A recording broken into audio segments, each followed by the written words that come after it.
It was nothing if not predictable that Boris Johnson would refuse to resign after what have been quite significant losses during those local elections. Partygate does still matter to people. Being seen to break the law does matter to people. The cost of living crisis he arrogantly won't help people cope with does matter. His lies and deceit all matter. The Tories lost 491 seats. They lost their only Welsh Council to no overall control. They lost 10 councils overall in England, including those flagship London ones that they'd held through hell or high water. Wandsworth, Barnet, even Westminster fell to Labour.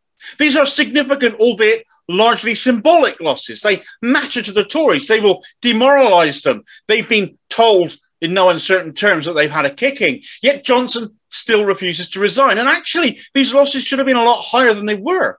If the Tories were to truly be sent a message to ditch Johnson, then they shouldn't have found it possible to make any gains, but make gains they did, offsetting the damage and allowing pathetic Tory ministers to claim Johnson is still an asset and letting him off the hook again.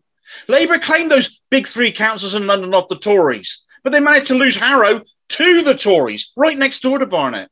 In the north of England, the Tories made gains too, winning seats across the Red Wall, Amber Valley, Salford, Bolton, Hartlepool, Newcastle under Lyme. 7 new Tories there. As much as Labour crowed about winning the new Council of Cumberland, the Tories did likewise in the new Council of North Yorkshire. As damaging as these elections were to the Tories overall, they were nowhere near as damaging as they could and should have been, and as such have proven not to be the killer blow to Johnson that people desperately wanting change might have hoped they would be. Overall, Labour failed to make inroads against this worst government in living memory, and questions need to be asked about why that is.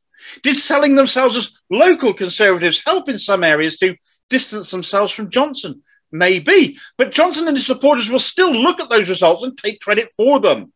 There's no hiding the fact that this was a bad set of results for the Tories, but they weren't as bad as they should have been. They simply weren't bad enough when they could still point to some successes.